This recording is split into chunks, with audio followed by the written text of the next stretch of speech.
বিসমিল্লাহির রহমানির রহিম আউযু বিল্লাহি মিনাশ শাইতানির রাজিম বিসমিল্লাহির রহমানির রহিম। আজ মুসলমানের মধ্যে যারা আছেন তারা হয়তো ভাববেন যে তিনি বিসমিল্লাহির রহমানির রহিম বলল, এরপর আউযু বিল্লাহি মিনাশ শাইতানির রাজিম বলল, এরপরে তিনি বললেন বিসমিল্লাহির রহমানির রহিম। এটা আবার কেমন? কিন্তু জগৎ যেভাবে চলে আসছে, কিন্তু আমার চিন্তাধারাটা একটু অন্যদিকে গেছে। অনেকে এরকম কথা কমেন্টের মধ্যে বলে থাকে, আপনি আগেরটা পরে বলেন, পরেরটা আগে বলেন কেন? আমার জ্ঞানে ধরেছে কি যে বিসমিল্লাহির রহমানির রহিম মানে বিসমে আল্লাহ, বিসমিল্লাহর ভিতরে আল্লাহ নিহিত, তাই আমি বিসমিল্লাহির রহমানির রহিম আরম্ভ করিতেছি। এই আরম্ভ শুরুতেই আমি আল্লাহর নাম নিলাম, বিসমে আল্লাহ, বিসমিল্লাহর মধ্যে আল্লাহ নিহিত, আল্লাহর নাম নিহিত, তাই আমি এই নামটা আগে নিলাম। তো মধ্যখান দিয়ে কি বললাম যে আউযু বিল্লাহি মিনাশ শাইতানির রাজিম, যে বিতাড়িত শয়তান থেকে তুমি আল্লাহ আমায় হেফাজত করো।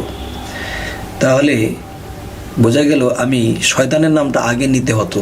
আমি সর্বপ্রথমে আল্লাহর নাম নিলাম, এরপরে শয়তানের থেকে আমি আল্লাহর কাছে পানা চাইলাম যে শয়তান হইতে আমায় রক্ষা করো। এরপরে আবার বললাম বিসমিল্লাহির রহমানির রহিম।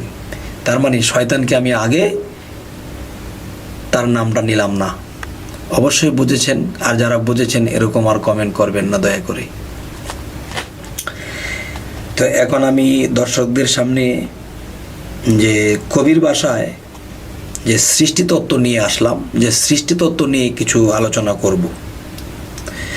আর সেই সৃষ্টিতত্ত্বগুলা খুবই কঠিন বিষয়, তো সকলের জন্য প্রযোজ্য হবে কিনা জানি না, তো লক্ষ্য করবেন ইনশাল্লাহ। জিরু থেকে হিরু হইছ স্রষ্টা গুরু আমায় দিয়া, জমিনে হই আমি জিরু তুমি জিরু আকাশ লইয়া, ধরার দেশে থাকে জিরু অধরায় স্রষ্টা জিরু, জিরুর ভিতর অধর জিরু ফাটলো জিরু একক হইয়া। আবার বলছি, জিরু থেকে হিরু হইছ স্রষ্টা গুরু আমায় দিয়া, জমিনে হই আমি জিরু তুমি জিরু আকাশ লইয়া, ধরার দেশে থাকে জিরু অধরায় স্রষ্টা জিরু, জিরুর ভিতর অধর জিরু ফাটলো জিরু একক হইয়া। জিরু চন্দ্র জিরু সূর্য সৃষ্টি স্রষ্টার কি আশ্চর্য, গুণে বড় সেই নক্ষত্র মিশল জিরু যাতে যাইয়া। জিরু চন্দ্র জিরু সূর্য সৃষ্টি স্রষ্টার কি আশ্চর্য, গুণে বড় সেই নক্ষত্র মিশল জিরু যাতে যাইয়া। জিরু জিরু মহাজিরু এর বাহিরে খুঁজলে জিরু, সৃষ্টির মাঝে মিশছে হিরু স্রষ্টা নামটি ধরিয়া। জিরু জিরু মহাজিরু এর বাহিরে খুঁজলে জিরু, সৃষ্টির মাঝে মিশছে হিরু স্রষ্টা নামটি ধরিয়া। সকল সৃষ্টির স্রষ্টা গুরু, জিরু থেকেই সৃষ্টি শুরু, অস্তিত্ব কি ছিল স্রষ্টার, ছিল স্বরূপ সেই কায়া। সকল সৃষ্টির স্রষ্টা গুরু, জিরু থেকেই সৃষ্টি শুরু, অস্তিত্ব কি ছিল স্রষ্টার, ছিল স্বরূপ সেই কায়া। শামীমে কয় সৃষ্টি জগৎ বুঝতে যাইয়া পাগলা গারদ, ক্ষুদ্র মাথায় বজ্রপাত স্রষ্টাই যদি দেয় বুঝাইয়া। শামীমে কয় সৃষ্টি জগৎ বুঝতে যাইয়া পাগলা গারদ, ক্ষুদ্র মাথায় বজ্রপাত যদি স্রষ্টায় দেয় বুঝাইয়া। তো দর্শক বিন্দুরা, আপনাদের কাছে এই কবির ভাষায় কথাগুলো কেমন লাগলো? তো ইনশাল্লাহ আরেকটু আগাই, দেখি আরেকটি আলোচনায় কি বলা যায়। শূন্য থেকে এক, একে একে এক, এক যিনি বিশ্ব সৃষ্টি করে, একজনেই তিনজন হইয়া আদম সুরত ধরে। শূন্য থেকে এক, একে একে এক, এক যিনি বিশ্ব সৃষ্টি করে, একজনেই তিনজন হইয়া আদম সুরত ধরে।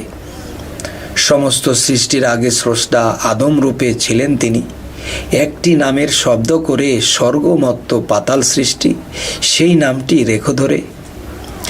সমস্ত সৃষ্টির আগে স্রষ্টা মানব রূপে ছিলেন তিনি, একটি নামের শব্দ করে স্বর্গমত্ত পাতাল সৃষ্টি, সেই নামটি রেখো ধরে। এক শূন্য ধরাতলে আকারদারি হয়ে রয়, আরেক শূন্য সাথে থাইকা কোটি মাইল দূরে রয়, আরেক শূন্য বিশ্বের বাহিরে।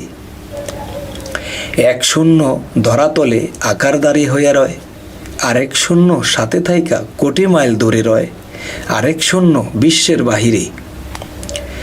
একজনে তিনজন হইয়া যে সৃষ্টি যেখানে লাগে, সমস্ত সৃষ্টি করবেন তিনি, প্রোগ্রাম করা ছিল আগে, কোন শব্দে সৃষ্টি করে। একজনে তিনজন হইয়া যে সৃষ্টি যেখানে লাগে, সমস্ত সৃষ্টি করবেন তিনি, প্রোগ্রাম করা ছিল আগে, কোন শব্দে সৃষ্টি করে। এক শূন্য দেহের সৃষ্টি করে যাচ্ছে এ ধরায়, আরেক শূন্য শূন্য থেকে বাহির ভিতর সৃষ্টি তরায়, কোন শূন্য রয় বাহিরে। এক শূন্য দেহের সৃষ্টি করে যাচ্ছে এ ধরায়, আরেক শূন্য শূন্য থেকে বাহির ভিতর সৃষ্টি তরায়, কোন শূন্য রয় বাহিরে। শামীমে কয় ধরাতলে কি যন্ত্রণা রইয়াছে, যে শূন্য বাহিরে রয় সাধকগণে মিশতেছে, সেই শূন্যে মিশতে চাইরে। শামীমে কয় ধরাতলে কি যন্ত্রণা রইয়াছে, যে শূন্য বাহিরে রয় সাধকগণে মিশতেছে, সেই শূন্যে মিশতে চাইরে। এখন আরও একটি কবির ভাষায় আলোচনা নিয়ে আসলাম, সেটিও সৃষ্টিতত্ত্ব। কিন্তু এই সৃষ্টিতত্ত্বগুলো বুঝতে গেলে একটু কঠিন হয়, তবে তীক্ষ্ণ জ্ঞানে যারা বোঝার চেষ্টা করে ইনশাল্লাহ বুঝে নেবে। তো আরেকটি আলোচনার মাধ্যমে বলছি ইনশাল্লাহ। অনুশব্দে ক্ষুদ্র বস্তু চোখে নাহি পড়ে, খণ্ড করে পাঠাইলা জীবের ঘরে ঘরে।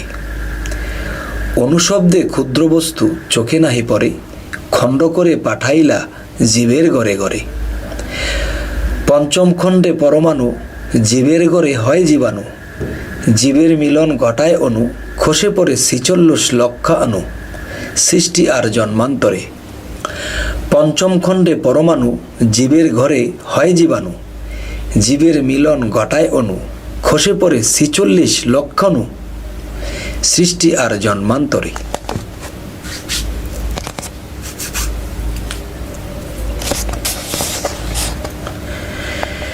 বিজ্ঞান রিচার্জ করে যায়, সাধু নিজে দেখতে পায়, সাধুর বাক্যে বলে যায়, বিজ্ঞান তাহা খুঁজে পায়, সাধুজনা বলতে পারে।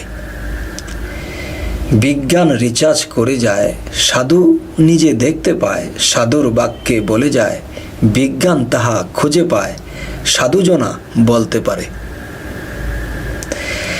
শামীম আলী অনুর দেশে সেথায় ছিল কোন বেশে। শামীম আলী অনুর দেশে সেথায় ছিল কোন বেশে, পঞ্চম খণ্ডে একত্র হইয়া মহাক্ষুদ্র হইছে শেষে। পঞ্চম খণ্ড একাত্র হইয়া মহাক্ষুদ্র হইছে শেষে, দেখো সৃষ্টি লক্ষ্য করে। আজ আমি কবির ভাষায় যেই সৃষ্টিতত্ত্বগুলো আপনাদেরকে শোনানো হইল, এই জিনিসগুলো ভেঙে বলতে গেলে এভাবে ইউটিউবে বলা যায় না, দেওয়া যায় না। তবে আশা করা যাচ্ছে যে আমরা যদি কখনো মুখোমুখি হই, সামনাসামনি হই, তাহলে এই কথাগুলো ভেঙে বলা যাবে, পরামর্শ করা যাবে, আপনার সাথে আমি, আমার সাথে আপনি। তো আমি এই বিষয়টি আরেকটু বলবো যে যেমন কোরআনে একটি কথা আল্লাহ বলেছে যে কিতাবুন ফুসিলাত আজাতু কোরআনান আরাবিয়ান, সূরা হামিমের এই আয়াতটি, যে কিতাবুন ফুসিলাত আজাতু কোরআনান আরাবিয়ান, এই এক গ্রন্থ আরবি কোরআন রূপে অবতীর্ণ, এর বাক্যসমূহ জ্ঞানীদের জন্য। তবে বোঝা গেল জ্ঞানী ছাড়া এগুলা বুঝবে না। তবে যথেষ্ট জ্ঞান রাখে আজকালের মানুষ, বিজ্ঞানের যুগ। কিন্তু বিজ্ঞানের যুগে হলো কি যে আমরা বিজ্ঞানের যুগে আমরা ইলেকট্রনিক্সের যে বিষয়গুলো আছে এদিক দিয়ে খুব এগিয়ে, কিন্তু আধ্যাত্মিক জগতেও আমাদের এগোতে হবে। আর যে কথাগুলো বলা হয়েছে সৃষ্টিতত্ত্ব, এগুলা আধ্যাত্মিক বিষয়। আর আধ্যাত্মিকের আরবি কি? আধ্যাত্মিক কথার আরবি হলো রুহানিয়াত জগৎ। এই রুহানিয়াত জগৎ নিয়ে যদি আমরা রিসার্চ করি, সাধনা করি, বোঝার চেষ্টা করি, তো অবশ্যই আমরা এই জিনিসগুলো বুঝতে পারবো। তবে এই জিনিসগুলো যদি শুনি এবং বোঝার চেষ্টা করি, তাহলে রুহানি জগতের সাধনার মাধ্যমে আমরা দ্রুতভাবে আল্লাহর ভেদ রহস্য জানতে পারবো, বুঝতে পারবো।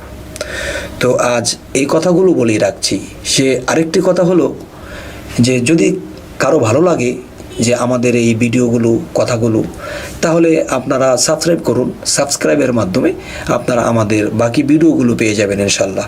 আজ এই বলেই রাখছি। আল্লাহ হাফিজ।